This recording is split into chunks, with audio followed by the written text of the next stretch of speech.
Kyle, do you remember the article we wrote about the CAA being the best league in the country? I do very well.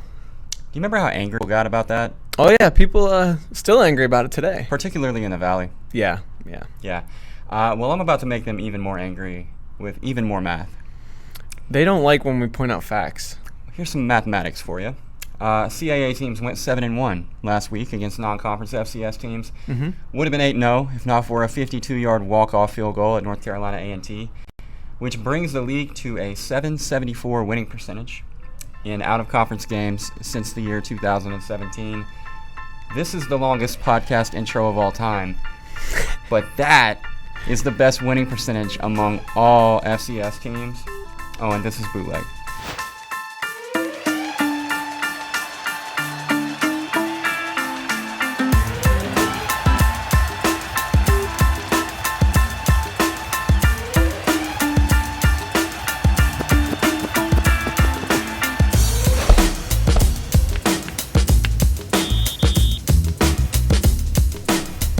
All right, so on today's show, we may have Maine quarterback Chris Ferguson. We may not. Yours truly kind of botched the scheduling of that one. Forgot about some show called FRL this morning, which was in the way. So if we get Sorry about that. Yeah, it's all right. Kyle doing double duty in here. I should have just had you do the interview on FRL.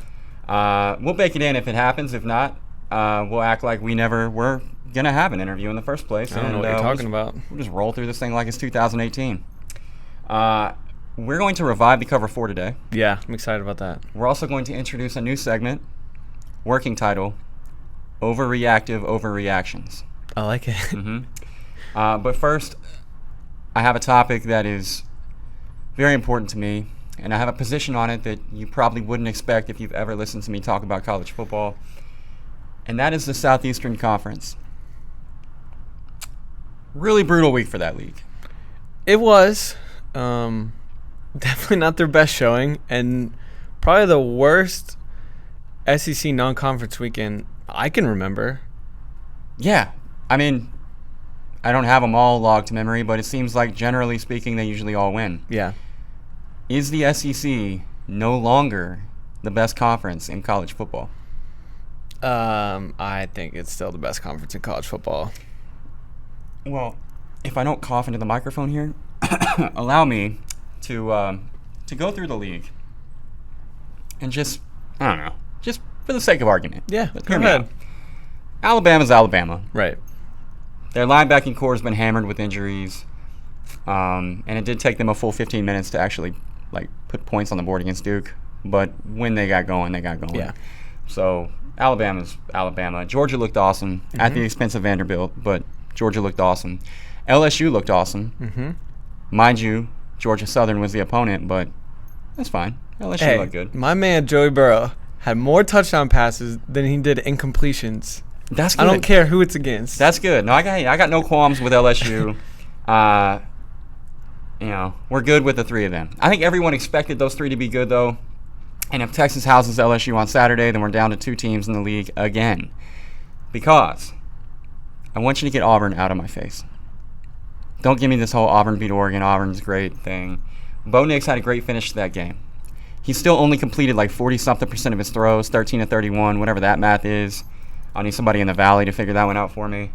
Auburn looked completely lost on offense for the better part of 3 quarters. And also, not for nothing, if I had to guess, Malzahn was probably screaming into his headset about the throw that Nix made to ultimately win the game right before he did the fist pump and acted like it was his idea to begin with. Boom. Yeah. I don't want to hear about Auburn. Florida looked like shit against Miami. Florida's what they are. They're an 8 or a 9 win team. Hurricanes gift wrapped that game. They put a bow on it. They put it in a gift bag. They put the decorative gift paper in there, and Florida barely accepted that gift. Missouri lost to Wyoming. South Carolina lost to North Carolina, even though Mac Brown forgot what down it was late in the game. Tennessee loses to Georgia State. Arkansas beats Portland State by a touchdown. Put a whole 20 points on the board. Best I can tell, they still don't have a quarterback. I don't really know what to tell you about the Hogs. They were keeping things vanilla, Colby, because they don't want to give too much away in week 1. I can appreciate that. Nonetheless, I'm not really sure what that was. And they play Ole Miss this week, who scored a whole 10 points against Memphis in a loss last week.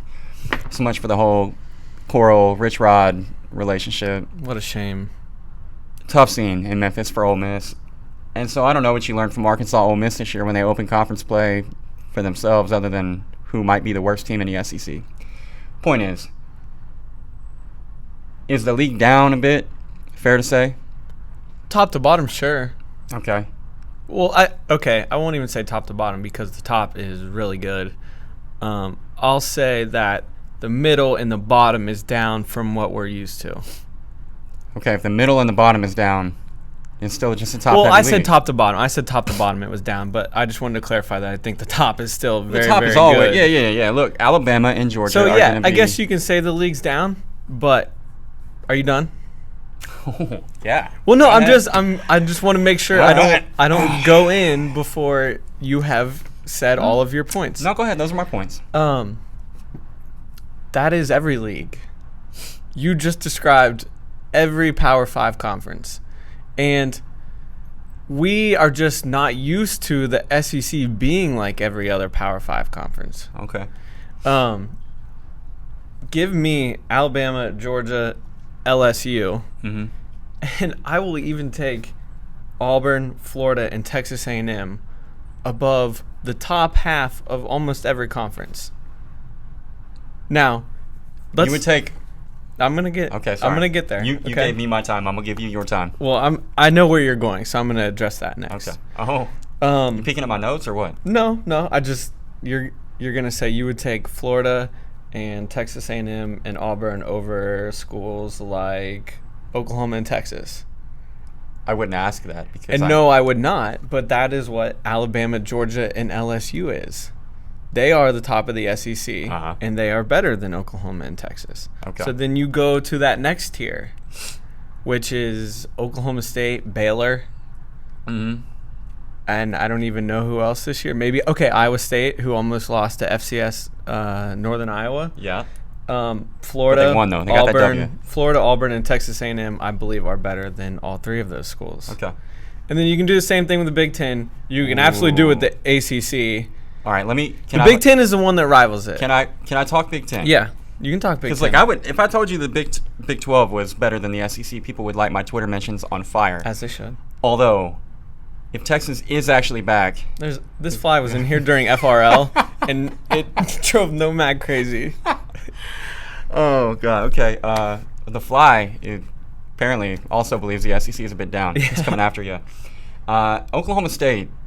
If they are actually a top 10 team with Sanders at quarterback, and they looked the part the other night, granted at Oregon State. Thank you for throwing but that that in offense was I know. cooking. I know. If Texas is actually back and Oklahoma State is actually a top 10 team, then those three teams at the top of that league can probably rival any three teams you can find from any other league. I'm not saying that Oklahoma is better than Alabama, although they might be.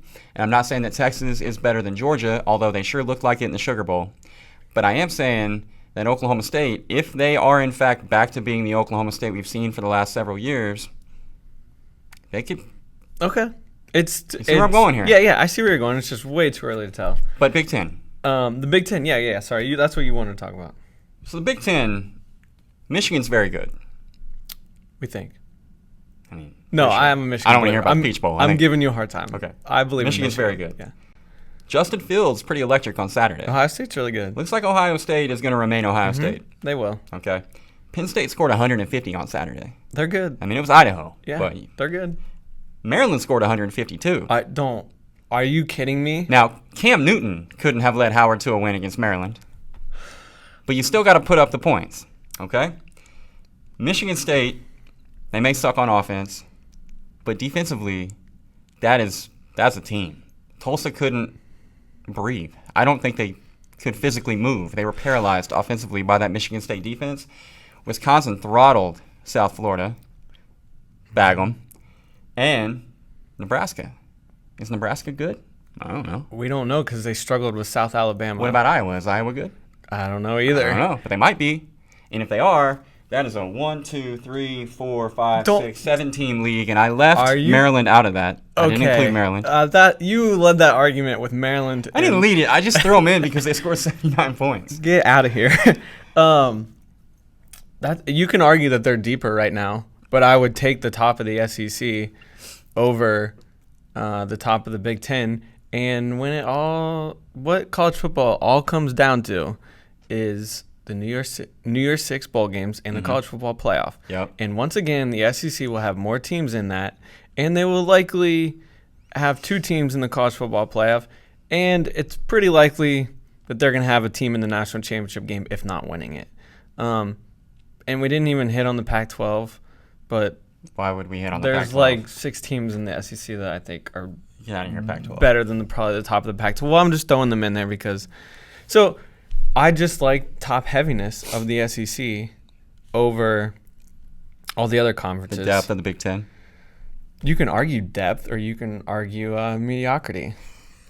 Is it good? Is it good that like 6 teams could win the Big Ten West? Does that mean the league is good? If it's like the ACC Coastal last year, is it when good 6-6 Pitt went to the championship game against Clemson? Is it good that only one team can win the SEC East, and maybe only one team can win the West? Well, more than one team can win the East because you have Florida in there too. And say what you want about Florida, but because they're winning all these close games, they're like 6-1 in one possession games. You don't luck into 6 wins like that. It might be ugly. It might not look like Alabama and Georgia dominating everybody, but they continue to win and they continue to beat good teams and only lose to really good teams. What were you saying? I got off on that. No, I mean, I'm just saying the SEC is as bad as I've seen it in a long time. That's fair, but the top half is still better than the rest of the country. The Alabamas, the Georgias, and I think LSU is going to make a statement Saturday in Austin. I hope you're right. And I think this game, I know we say it every year with LSU, like, is this the year they get by Bama? This might be the most legitimate shot they've had since that stupid 9-6 overtime game that they somehow won. This is the best team that they've had on defense, and then they finally have a downfield passing attack with legit receivers and a quarterback that is fearless in Joe Burrow. All right. Okay. Agree to disagree. We'll come back to this argument in a few This weeks. is coming from a Big 12 fan. I'm doing a Chris Ferguson check here. Chris can do 12:30 today, which is 11:30 our time, which is in 17 minutes. That is. All right. There's a little peek behind the curtain of bootleg. Cool. So I think we will actually have Chris on, and I should reply to him while I'm replying. Yeah. This is like real podcasting right This is here. good stuff. I am both producing and doing the show at the same time. Cover 4 time. You can lead off while I type my reply. Yes, sir. So, Cover 4 is back, and if you don't remember, Cover 4 is where Colby and I give you guaranteed winners college football gambling. So, I'll start it off with, we were just talking about Michigan State. Western Michigan getting 16 points at Michigan State. Michigan State can't score. They didn't even put up 25. Okay, on Tulsa, and they didn't even put up 300 yards of offense on Tulsa. Big Ten apologist is a new role for me. Yeah, it's a weird one to take. I would never have expected it from SEC fan and a Big 12 fan. I'm just bitter, okay? I'm just bitter. Arkansas's, anyway. Carry on. They can't score, and Western Michigan is game enough to keep them from just running all over them. And they've played each other 3 times since 2013. Lost by 14, lost by 13, lost by 13.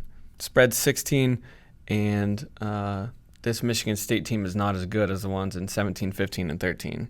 So I think this is like a 10-point game. 17, 15, and 13. Got it. Yep. Okay. Agreed. Well, those were the years. The losses were by 14, 13, 13. I just had to Yeah. think back to those teams. Got it. Photographic memory. I'm there. Okay. Mine you will like, I think. West Virginia. Getting 14 points at a Missouri team that just lost to Wyoming. Yeah. This one's bizarre. West Virginia clearly kept it as vanilla as humanly possible in their win against JMU on Saturday. And not for nothing, JMU is a good team. Yes, sir. That 2013 win is not even remotely the same as Arkansas's 2013 win over Portland State. Not that I'm still bitter about that. Meanwhile, Missouri goes up to Wyoming and largely got dominated. The final score of that game, not really indicative of the way that I think the game was played. A lot of turnovers from Missouri, which I've heard people use that argument in defensive Missouri, but like a turnover is part of football. You can't turn the ball over and win games. So that's not if that is an aberration, cool. But West Virginia forced 3 turnovers against JMU, didn't turn the ball over at all. So if West Virginia is going to win the turnover battle like that, and Missouri's going to give the football away all night long. Yeah, Kelly Bryant played pretty well, but people are dismissing that Wyoming loss the same way that they're piling on to West Virginia for a 7-point win. And I think that it's totally skewed. I don't understand it really at all. And I think you say what you want about the West Virginia offense. That Missouri defense, what did they do against Wyoming to lead you to believe that they can stop anybody? And if it weren't for Wyoming taking knees at the end of the game, they would have given up 300 yards rushing. Yeah. Yeah. And I realize that David Seals and Will Grier are not walking through that door, but I still believe in Austin Kendall. Sorry, sue me. I believe in him still. And no, you should.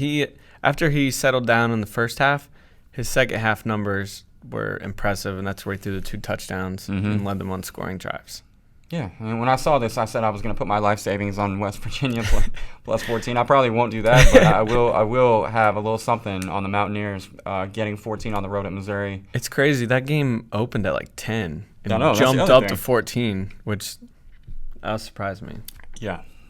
And also, just to refresh people's memory about those Michigan State teams, in 2017, when they didn't cover against Western Michigan, they went 10-3. In 2015, when they didn't cover against Western Michigan, they went 12-2. And in 2013, against Western Michigan, when they didn't cover, they went 13-1. So what you're telling me is they should try not to cover. Yeah, then they'll have a really good season. I just don't think this Michigan State team is any of those. And Western Michigan's a pretty good team. And 16 points is a lot for a team that can't score. Agree to agree. What else you got? My second one, total homer pick, but Ohio on the road at Pitt getting 5 points. This Pitt team, just to simply put it, it's not good. They're not good at all. And I legitimately think Ohio will be the better team on Saturday morning with an 11 a.m. Eastern kickoff. That seems what in the pretty world? early, man. I haven't even moved from coffee to Bloody Marys yet. That's by that 10 point. a.m. our time, and we've gone over this before on this podcast. There is no such thing as a home field advantage at Heinz Field, especially with an 0-1 Pitt team at 11 o'clock in the morning. They had 200. What would you estimate the crowd total? Oh, total attendance. The legit attendance or the attendance that Pitt's going to tell us? No. I don't care what they're going to tell us. How many people are actually going to be seated at 11,000? That's going to look like 5 in that stadium. So I know that there's been a few terrible ones. I think like a North Carolina game was like an 11 a.m. kick there last year, and someone took a picture, and it was embarrassing. But anyway, I digress. Sorry, I got you off track there. No, I could opine about that forever. They scored 14. Pitt scored 14 points against Virginia, had 263 yards of total offense, 85 yards rushing. Ohio played that same Virginia team last year in the second week of the season, scored 30 points and had over 400 yards of offense.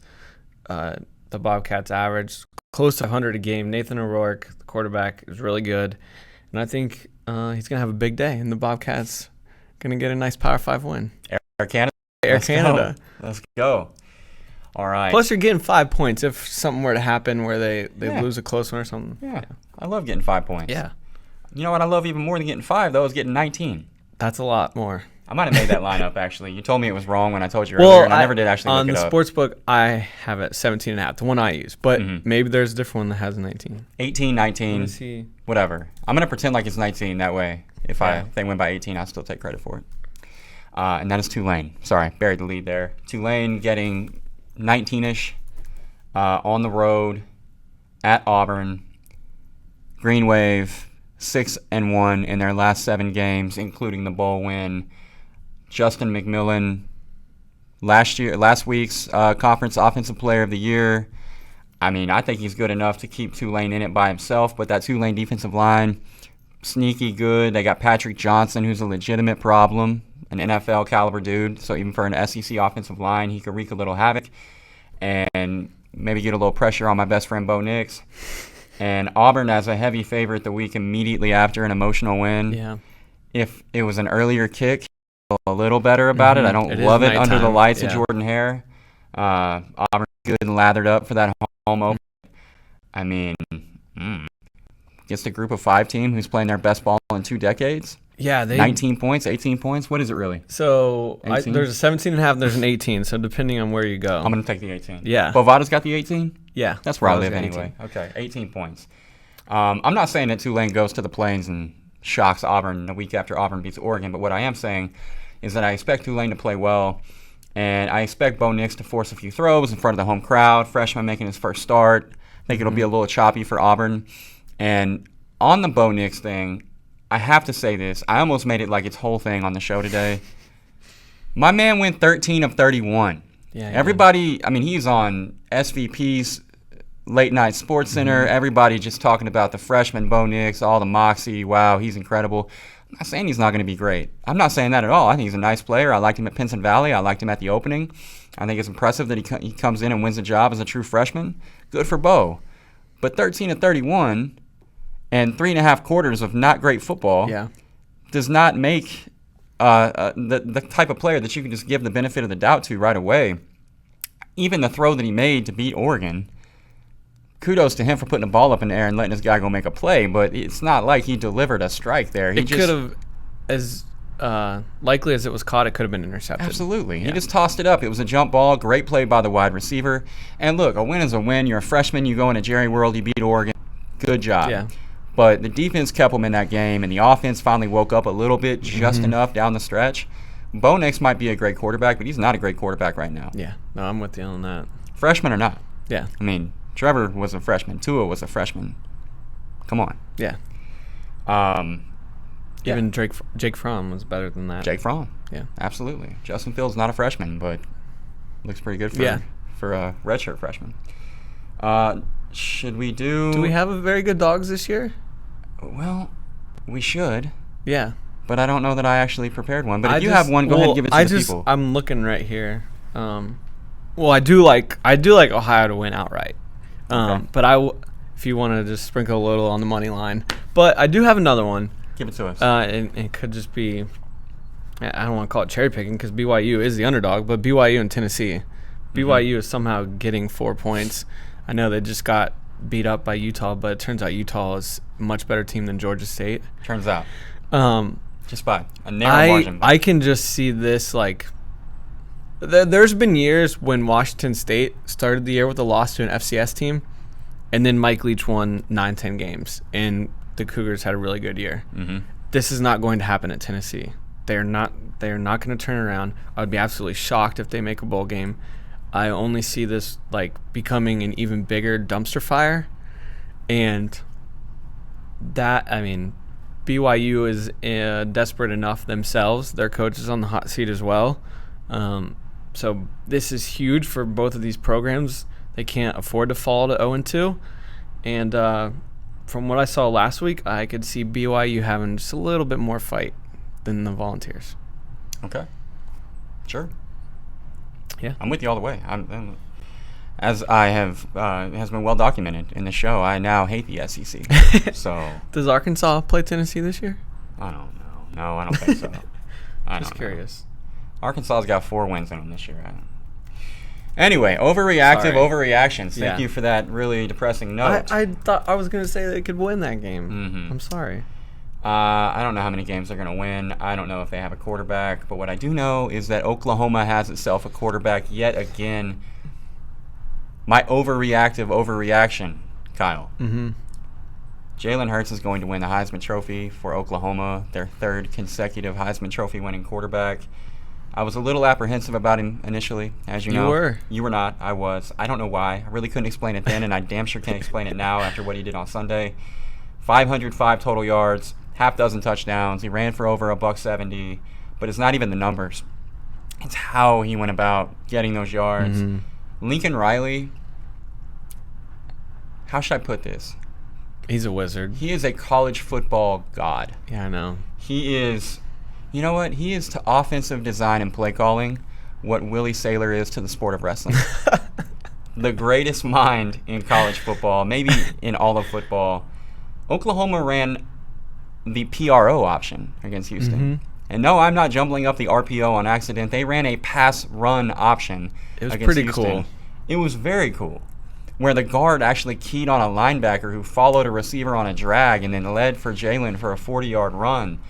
They ran a quarterback power that, not a quarterback power, turned into a 30-yard post route. They ran a quarterback counter. Mm-hmm. I didn't know you could run a quarterback counter. They ran a quarterback counter in the red zone for a touchdown. That is play calling with a mobile quarterback. That was my favorite one because, Jalen, he acted like he was going to hand it, and the running back on the guard pulled, and then he rolled out like he was going to throw it, and then all of a sudden he turns back around and runs. Yeah. That was my favorite one. It was awesome. It was like they were drawing it up in the backyard. Yeah. Only it was incredibly effective. And that was week 1. That's tip of the iceberg for what Riley's got in store, which leads me to believe that 505 yards against Houston for Jalen is not an aberration. It leads me to believe that he's going to be able to replicate something close to that every week, regardless of the opponent. And if he does that, and their defense looked a lot different. Now, granted, they end up giving up 31 points, and this is not really part of my overreaction, but while I'm overreacting here, 31 points to Houston is nothing to be upset about. They hold De'Aaron King under 200 yards passing. The defense just looked faster. They flew around. They looked aggressive for a change. It was a defense that I haven't seen at Oklahoma in 10 years, probably.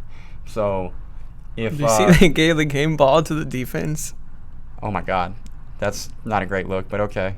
Jalen's probably fine with it. He was pretty disappointed. Well, they might have given out more than one. I don't know. But I saw a clip of Lincoln giving it to the defense, and I couldn't help but laugh. Oh, come on. I'll co-sign with that. If they gave out multiple game balls, I'm fine with that. Jalen needs a game ball. Yeah, I don't know if there was multiple. I just saw that clip. I thought that was fun. Well, if that defense continues to do what they did on Saturday, which is be average, and Jalen does that, it's an improvement, and that's all you needed was just a little bit better. Yeah.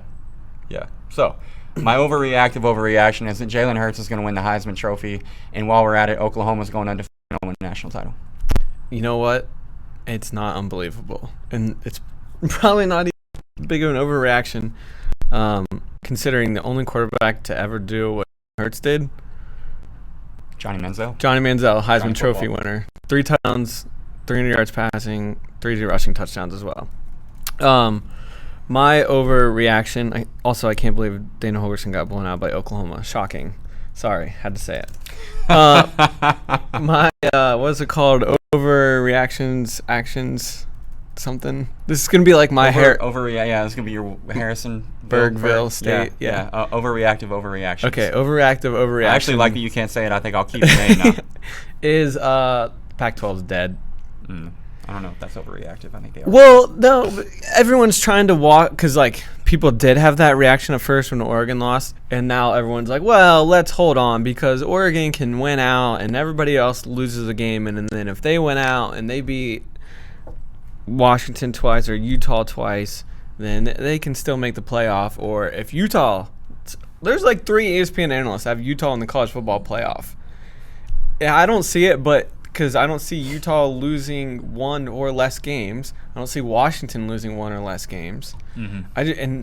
I don't think Oregon runs the table here out. They're going to lose another game somewhere in there. They're just going to take turns beating up on each other, and it's going to keep them out of the college football playoff again. And Larry Scott's going to try to deflect the blame, which it's not all his fault, but it's 78%. Well, he is in the spotlight, and he keeps saying really dumb things that gets him in even more trouble.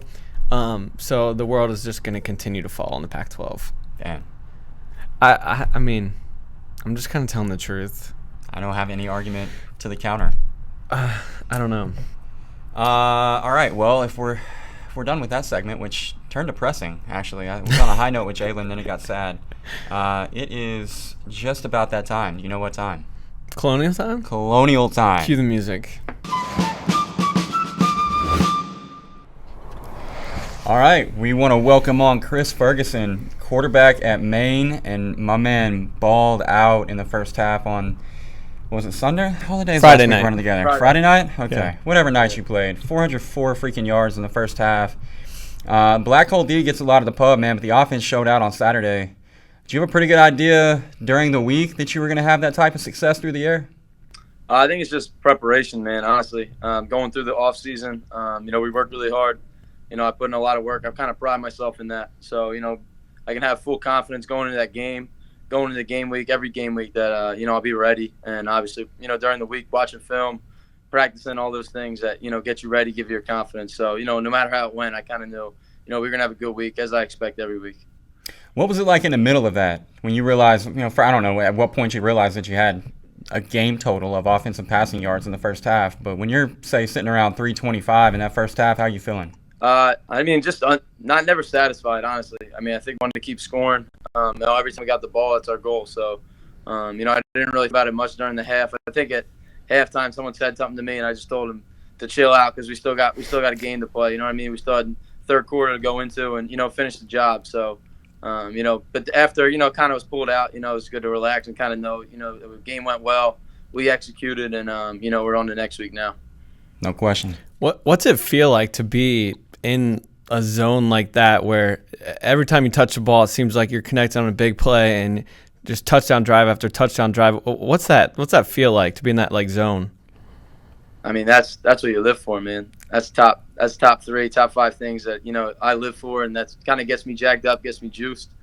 Just the amount of work and preparation and things that you put in over the off season, during the week, all those things that lead up to that point for about 60 minutes of football, but honestly 10 minutes of real gameplay. You know what I mean? 8 minutes of gameplay. All those plays you run, all that time you put in. So to be that successful, to execute like that at a high level, it really feels good, and we're just excited. After that game, I just want to play some more. So we're looking forward to Saturday down to Georgia Southern.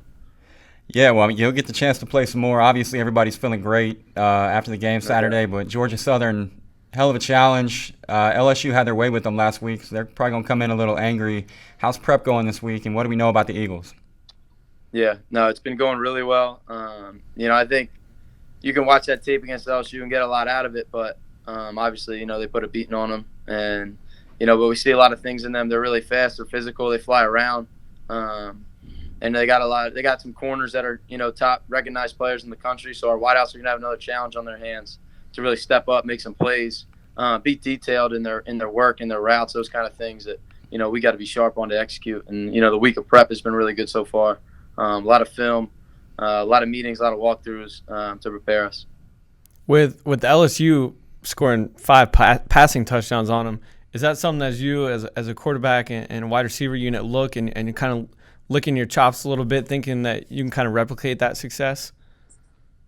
Yeah, I think when you watch the film, you kind of can see cut-ups of explosive passes, touchdowns, kind of see what worked on them, how those guys executed their plays. And it's definitely something you watch. And, when you see that, Sacred Heart last week, they're one of the top passing defenses in the country last year. So I don't think you can look too deep into that stuff. You just got to trust that the coaches are going to do a good job game planning. They're going to put us in the right position, and, we got to go make the plays. Chris, look, we talked to Manny at CAA Media Day, and he wasn't lacking for confidence, that's for sure. But, so, I'm guessing team-wide, no one's lacking for confidence. But if your offense is going to play like that next to that black hole defense, it's got to be Frisco or bust for you guys, right? Yeah, we're definitely focused on, one game at a time. Next game's the biggest game, but we all know in our back of our heads that's our goal at the end of this thing. Obviously, getting close last year. We know we can do that. We can get there. We believed in ourselves last year, but we haven't done it yet. So, we got close last year, but definitely not satisfied. And, with that black hole doing their thing and our offense taking it to an elite level is where we're trying to go. So if we can do those things, just kind of let it happen and see where the cards fall. Well, look, man, we're looking forward to watching you play for the rest of this year. We sure enjoyed watching you play last weekend. Best of luck against Georgia Southern on Saturday, and give us another highlights put up on the site. No doubt. Thanks, guys. I appreciate it. All right, brother. Thanks, Chris. All right.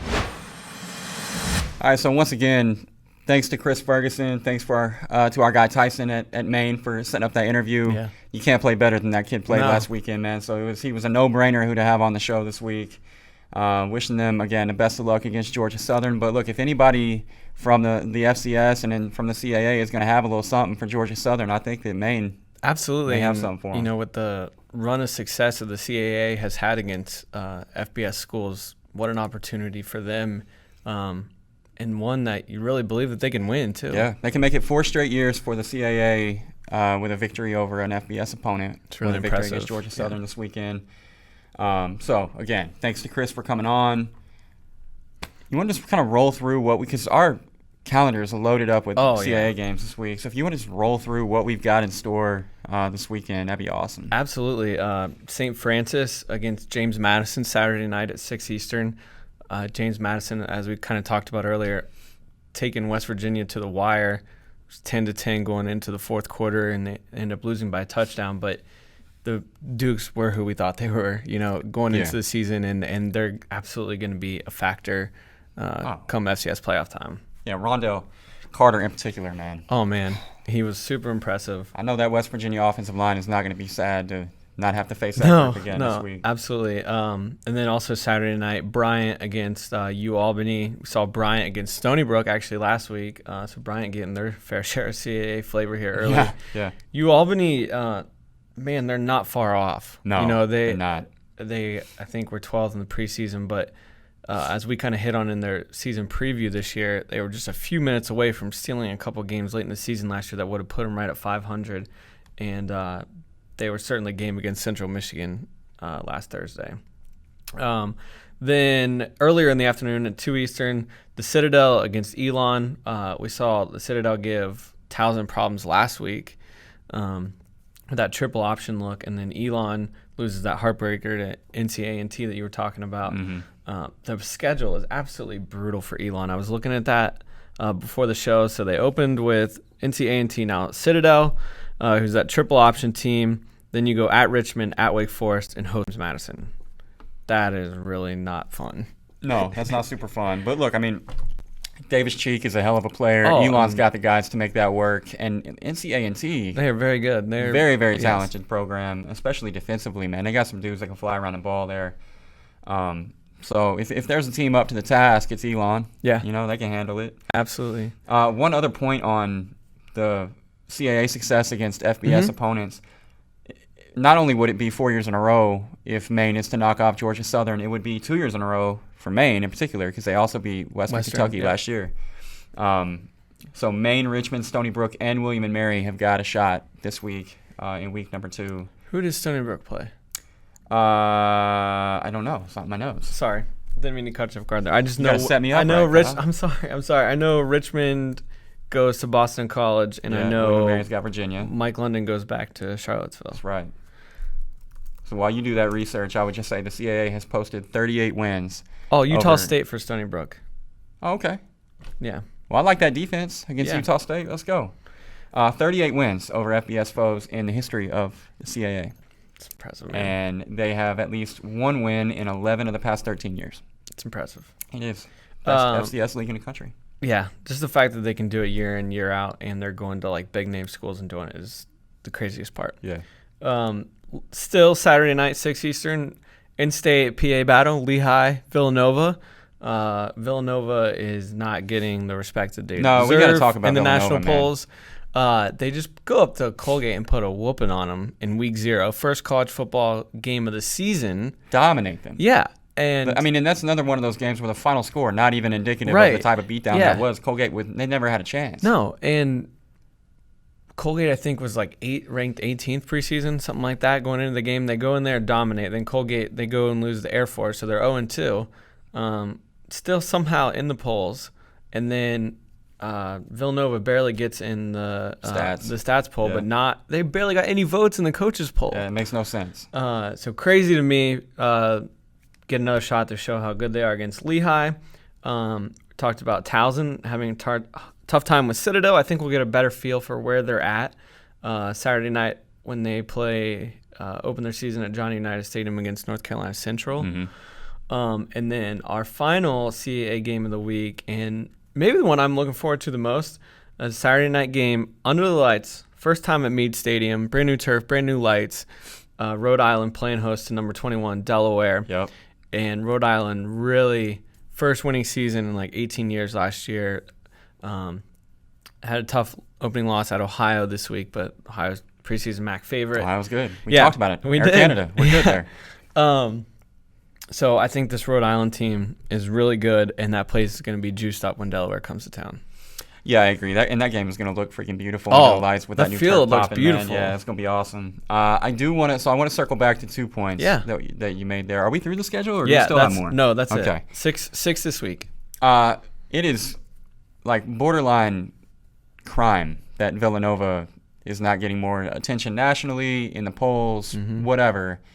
What they did to Colgate doesn't happen to Colgate, for one thing. It damn sure doesn't happen to Colgate on their home field.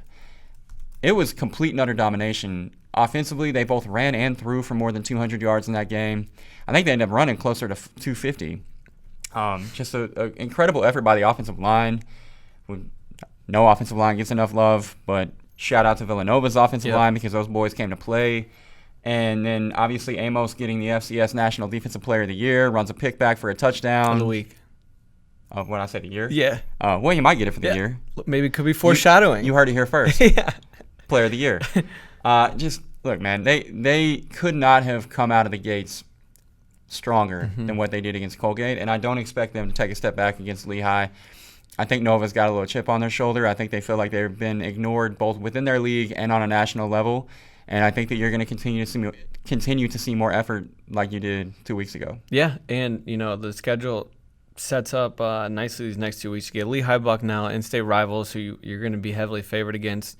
And then that brings you right into showdowns against Towson and Maine in back-to-back weeks. Yep. Towson, Maine, William & Mary, JMU. So those there you 2 go. weeks against Towson and Maine are going to shape the conference landscape in large part. Obviously, JMU comes a couple of weeks after that, right? Yep.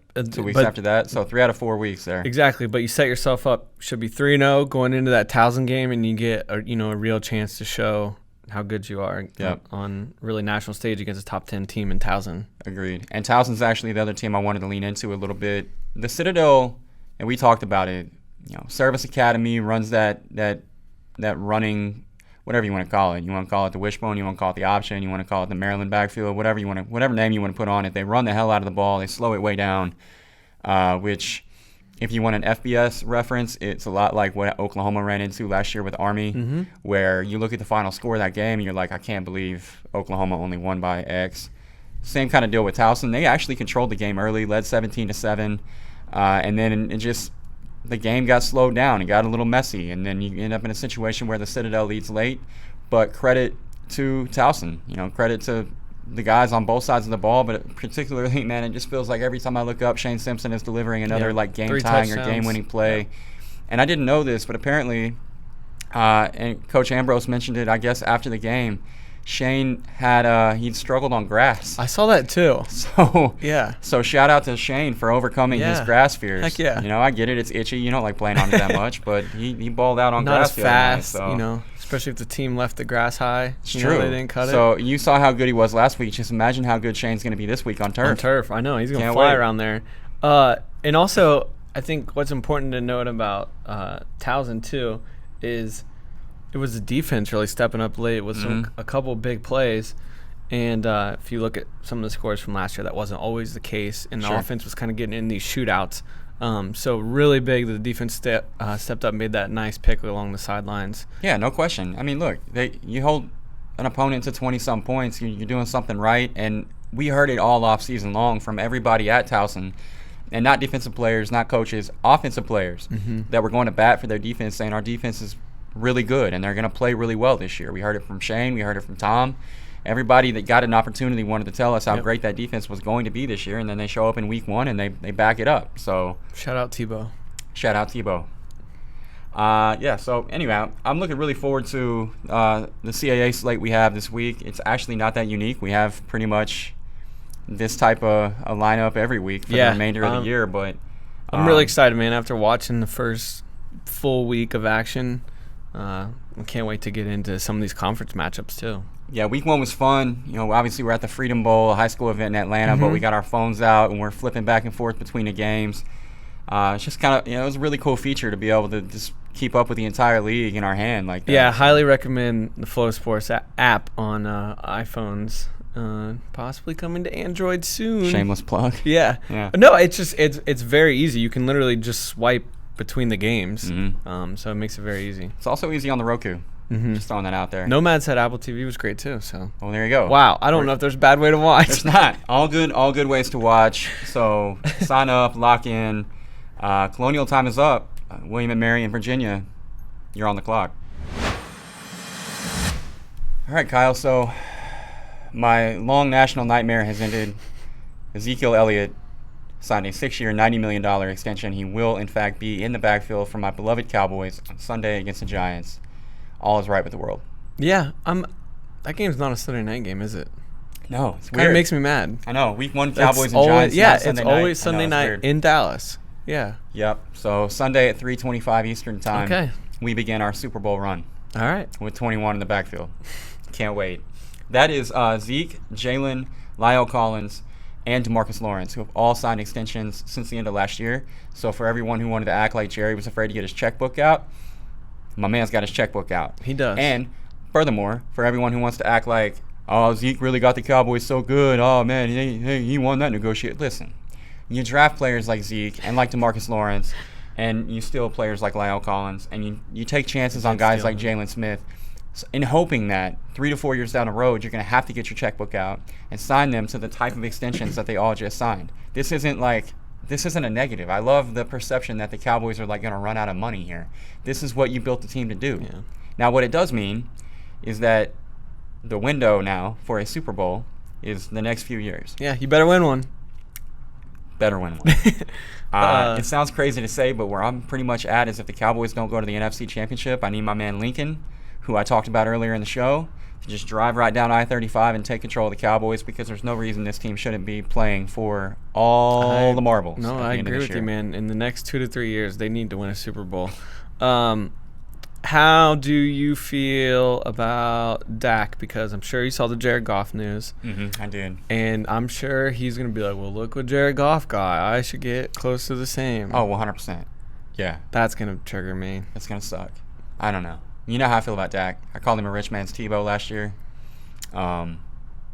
I don't think he's anything more than that. And he's a hell of a leader. They are. I guess that's what gets me is, they offered him top 5 quarterback money, and if I'm Dak Prescott, like, I'm jumping on that because I am nowhere near the top 5 in the league, and he is clearly not going to do that. Which I don't blame the guy for asking for more, because what if they say yes? Then you're a genius, and then that's where That's where negotiation starts from. You start coming back a little bit. Yeah. But it just. He ain't worth it. But at the same time, you don't have another quarterback. No. And drafting one isn't the answer. You can win a Super Bowl with Dak as your quarterback. Yeah, you can. From Aikman to Romo, what I learned as a Cowboys fan is that quarterbacks don't just fall out of trees, right? So I don't want to go on another run here where we go Teverdi to Ryan Leaf to Randall Cunningham when he's 45 to Quincy Carter to whatever, right? Like, I like having Dak on the team, and I never would complain about another man's pursuit of payday, right? But it would be kind of nice if he would just take the Tom Brady approach here. Maybe just don't take all the dollars. Maybe just leave a few of them for Amari Cooper and for Byron Jones. I don't know. But what I do know is the Cowboys have to re-sign him, because otherwise, what's the plan? Right. You're going to go on the free agent market and sign Brock Osweiler? Like, I don't know. They're going to re-sign him for a stupid amount, and it's going to piss me off. Yeah, so. All right, well. Packers play tonight. How you feeling? Aaron's hasn't played at all in the preseason. Yeah. Shout out the NFL for skimming Canada. That's not regulation. That was really awesome of you. Stop trying to make this game global when you don't have correct fields. Why would the Packers and Raiders play a preseason game in Winnipeg? So stupid. Big contingency of NFL fans up there in Winnipeg. God. I had no idea what to expect. Like you said, we have not seen the first team offense on the field for one snap. As you know, in the preseason, you're not showing everything anyways.